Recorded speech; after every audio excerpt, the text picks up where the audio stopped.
Well, there's two things to note. Number one, winter's here. Number two, I was gonna bury those like a year ago and I still haven't. But it's time for winter projects. Let's go. Let it breathe, buddy. Just let it breathe. I can't go when people watch me. So today's project is going to be finish the short block for the Caprice. The Caprice project has been on the back burner. We were at World Cup finals. We had the RX-7 stuff to do. We just had a bunch going on, and I'm finally able to return to it, and we're trying to get it ready for Sick Week, which is in February. So I have a little bit of time ahead of me, and I'm way ahead of the game compared to where I was to get it ready for Drag Week, but there's still a ton to do, and I am making a few changes to the combination this go around. Nothing severe, but stuff that I hope will benefit me in the long run. And we'll go through that stuff now. First thing to note, as you can see, we got well, I'll probably take this sweatshirt down, like making it a coat rack. Got the engine out of the car. The torque converter I have pulled and I shipped it out to Pete at Circle D. It was a Circle D converter that I just wanted to get gone through, cleaned, inspected, and I asked Pete to change it up however he felt necessary. So get that thing back. And adding a couple different sensors to the combo this go around as well. We'll actually use our flex fuel sensor possibly. And then I also scooped up an aluminum 5.3 Gen 3 short block. So when I got this short block, if you hadn't watched the previous episode, it was pretty roached. I got a good deal on it from a friend, so I'm not worried about that. The cylinders were rusty. It was Gen 3 rotating assembly. Cam bearings were basically blown out of it. So I went through, we did cam bearings, Gen 4 pistons and rods, new main bearings, new rod bearings, and torqued it all down, put it all together. Also dingle honed it, used the BTR ring compressor. This is the worst cylinder. You can tell all of them have a little pitting. This one is by far the worst. These drag marks, they don't concern me at all. I'm not worried about it. And I might eat those, I'm gonna eat those words now that I said it. Installing cam bearings was not fun. But at the same time, it wasn't as difficult as people have made it out to be. So I'm stoked that I was able to learn to do that. Obviously, we have a lot more to do. We got oil pan, camshaft, all the gaskets, everything that needs to go together. And then we can drop it in this thing. One of the mild concerns that turned major on the Caprice was the oil pan. So I originally ran a Hummer H3 oil pan. They had a 5.3 Hummer. And I ran that and it was very low to the ground. I didn't realize how low the car was in general. It didn't seem that bad when I was in the garage. And on the street, I was really lucky that we didn't take the oil pan out. So I swapped to a Holley swap pan to get a couple inches of clearance there. So we'll be going through that and what you have to do to make those pans fit. And I also had to get a new camshaft. My camshaft was beat up from those cam bearings that spun in the old engine. So now I have a brand new stage 2 turbo BTR cam to go back in it. And then all the nuts and bolts that were reusable, obviously we will reuse. And by nuts and bolts, I mean like anything else that I could salvage from the original engine, I'm going to reuse on this new to me engine. Okay, so what are we refreshing it with? First mostly dynasty.com, DYNOSTY. If you need GM parts, this is where you can source all of that. We got a fresh cam retainer plate, which is funny because this new seal is something I'm not used to. Usually they just bleed out everywhere.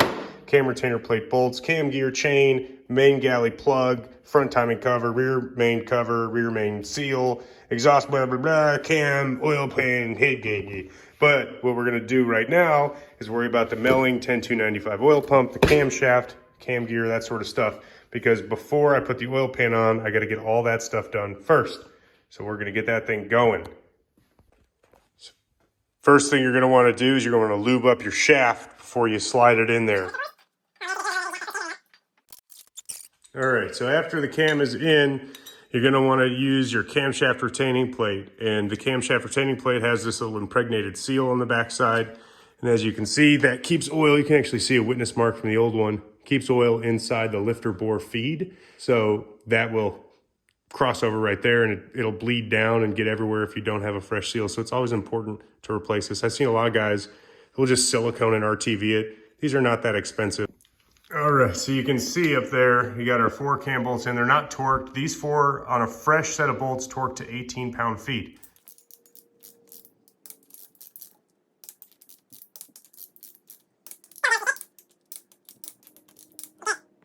Okay, next step is actually one that people mess up more often than I'd like to admit.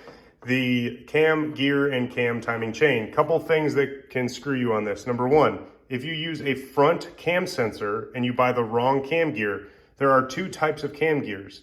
Physically, the teeth are all the same. They're exactly the same. However, the difference is the poles. This is a 1, 2, 3, 4 pole cam gear. There's also a single pole cam gear, which is just one half of the cam gear has a raised edge. If you have a front cam sensor on your engine, make sure you pick the correct cam gear, because if you have a 4X cam sensor in an 07 plus model year engine, and you buy a single pole cam gear, your engine will not run correctly.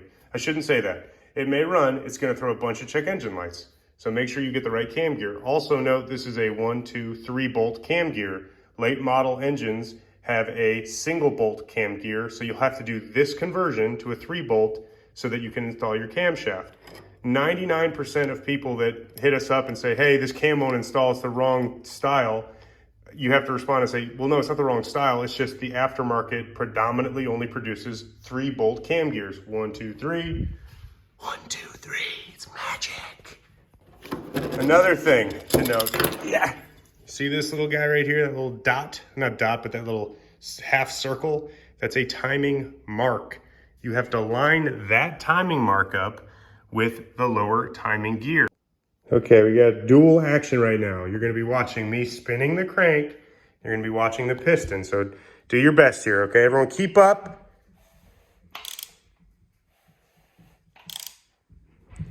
There's a little bit of a dwell at top dead center. There's the dwell. Now, do we have a timing mark? Oh, look at that. We do. We have a timing mark, because when the engine is at top dead center on cylinder 1, your dot will point straight up. There you go.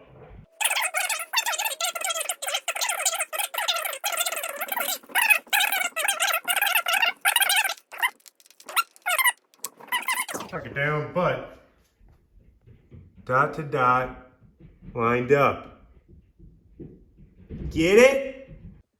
Now I use a fairly liberal amount of RTV of Loctite on my cam gear bolts, because I have had them come off before, and I don't ever want that to happen again. It's a terrible thing. I run them in with my handy dandy, please sponsor me, Cobalt tools. I'm the only one that likes your stuff, Impact. And then when you're done with that, you'll double back and you'll torque them to 22 foot-pounds. We'll double check. Now the next thing people are always like, oh no, there's no way that's right. Look at all the slack in that chain. It's got tons of slack. They all do. Just don't lose any sleep about it. When you're done with that, you can roll them over. What I was trying to say is roll the motor over, but I can't speak. So roll the motor over a couple times for peace of mind. And if I did my job, when that goes dot to dot, we should be at top dead center. We are at top dead center. It's crazy. It's magical. Next step is going to be oil pump. I went with the Melling 10295. It'll come with a few parts. It'll come with a couple different pressure relief springs. At the end of the day, this is what I typically do with those pressure relief springs. I just huck them and I don't ever touch them again. I just don't care. It'll also come with some instructions concerning the O-ring usage. We'll get to that in a little bit. And obviously your pack of O-rings with the same instructions that are right there. But this is your oil pump. Time to slide that sucker on. Okay, oil pump is on. It is torqued down 18 foot-pounds. A lot of people use feeler gauges to set the pump up for success. Let's pretend I do too. I also backfill the pump with some assembly lube and I roll it over. Now we have oil pan install, which with the Holley the high clearance oil pans they sell, this one specifically is a 302-3. If you have an F-body windage tray, you have to modify it to fit. You can see in their diagram, they want you to cut out the back sections here that are marked. So here and here effectively need to cut out. And the reason for that is that front sump, it's a rear sump, but the front area of the pan is very shallow and it'll hit against the windage tray. And so you have to cut that stuff back so it actually clears all of this stuff. All right, I got the pan modified. Holley sends a dipstick tube with it, and they also supply you with an O-ring.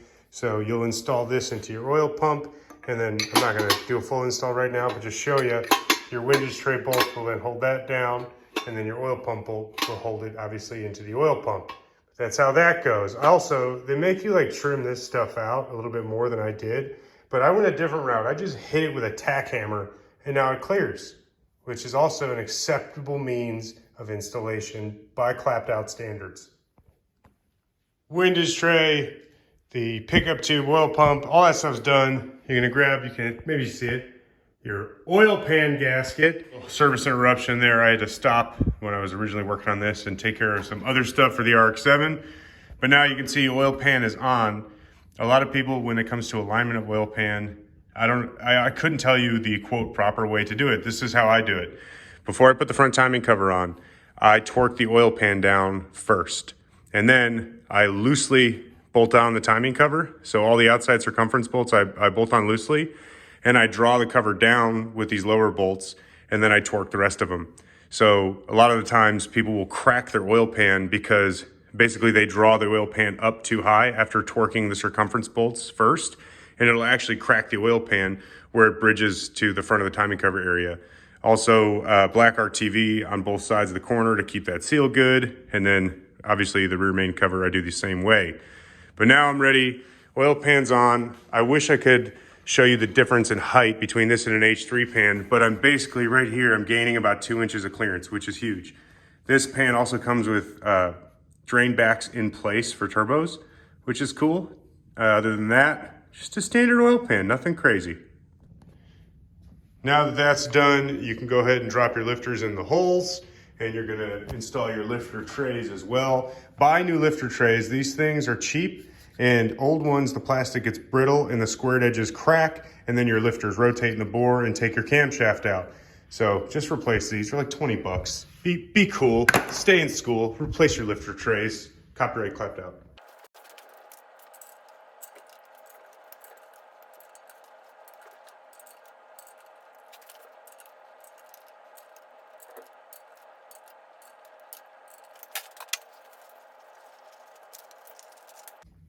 Okay, so you can see I have a lifter tray installed over here. One thing to look at is you see the flats of the lifters themselves. Those correspond with the flats of the lifter tray. So when you seat them in there, line the flats up, and your lifter tray will snug right up on top. And you have to use lifter tray specific bolts. Go through my pile of bolts here. They look like this. That's a lifter tray bolt. See the little shank job at the bottom? There you go. Okay, so with the lifter trays done, lifters done, now cylinder head time. Don't mind my disgusting workstation. This cylinder head I have yet to clean. I have already gone through and cleaned this head, and the valves, I got all the carbon knocked off as much as I could, and again, I forgot that these are CNC ported, which is cool. New BTR 660 valve springs, and for this job, I'm actually gonna be using one of their new head gaskets, which I think is pretty cool. You've heard of the LS9 head gasket. Well, the LS9 head gasket has a pretty thick bore.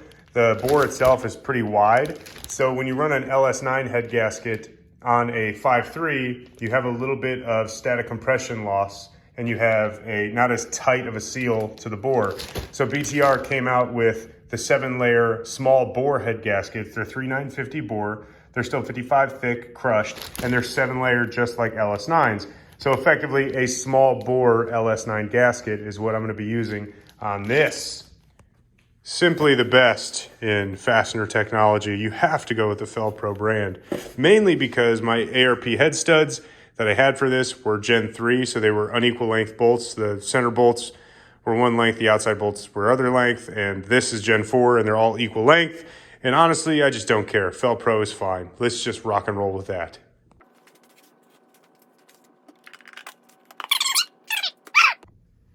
Next, you're gonna torque the head bolts. These are OEM.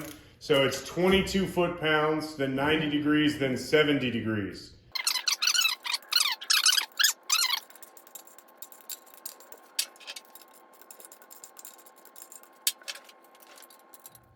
All right, so once the heads are torqued down properly, and you can drop the engine into the engine bay. Look at that gem. I can't wait to break you. It's gonna be fun. Thank you all for watching. I am going to head out for some Thanksgiving grub. I hope you all have a blessed holiday. Peace on earth and goodwill to everybody but Rye. Outro music.